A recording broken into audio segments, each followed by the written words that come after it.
Il était obligé de dépenser 20 millions par jour pour sauver sa vie.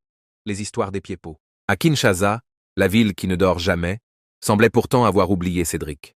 À 27 ans, ce jeune homme au teint d'ébène vivait une existence spectrale dans l'un des quartiers les plus déshérités de la capitale. Sa maison n'était qu'une cellule de 6 mètres carrés, une boîte en ciment aux murs lépreux, fissurée par le temps et l'humidité. L'air y était lourd, saturé d'une odeur âcre de moisissure et de sueur séchée. Il n'y avait aucun meuble, seulement un matelas en mousse, éventré, posé à même le sol brut.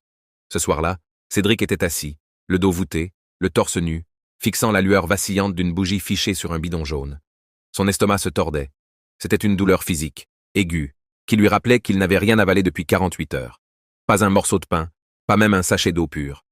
Son téléphone, un vieux modèle à l'écran craquelé, gisait éteint dans un coin. Plus de crédit, plus de batterie, et de toute façon, personne pour l'appeler. Le silence autour de lui était assourdissant, amplifiant le tumulte de ses pensées sombres. La veille encore, il avait un semblant d'espoir, une relation. Mais Mélicia avait brisé ce dernier pilier. Il revoyait la scène en boucle. Mélicia, qu'il aimait depuis 3 ans, debout sur le pas de la porte, le regard froid. Elle n'avait pas crié. Elle avait simplement dit, avec un mépris glaçant, « Je ne peux pas continuer avec un homme qui n'a aucun avenir. Je veux avancer, Cédric. Toi, tu fais du surplace. » Elle était partie sans un regard en arrière, emportant avec elle le peu de dignité qui lui restait. Aujourd'hui, il avait tenté de demander de l'aide à ses amis. Juste 2000 francs. Juste de quoi manger. Les réponses de ses amis avaient été des coups de poignard.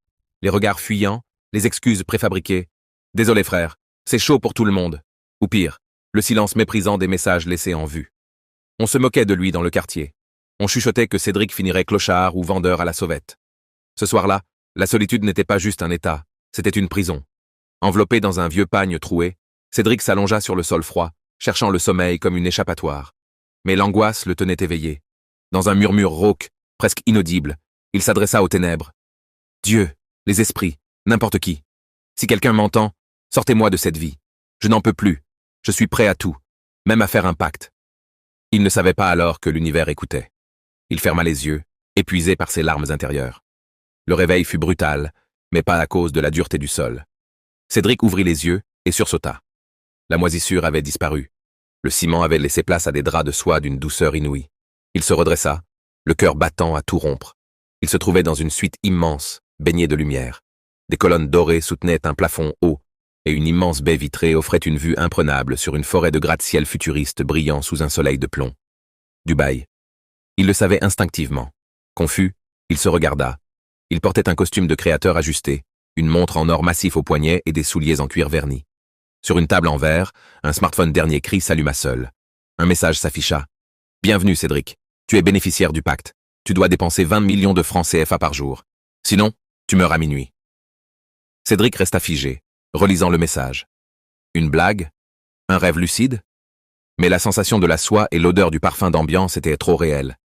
Une voix intérieure, ou peut-être une intuition surnaturelle, lui confirma la menace. 20 millions avant minuit, ou la mort. La peur se mêla à l'euphorie. Il y a quelques heures, il était un raté affamé. Maintenant, il avait le monde à ses pieds. Il ne réfléchit plus. Il descendit dans le hall, accueilli comme un roi par le personnel. Une limousine l'attendait. La frénésie commença.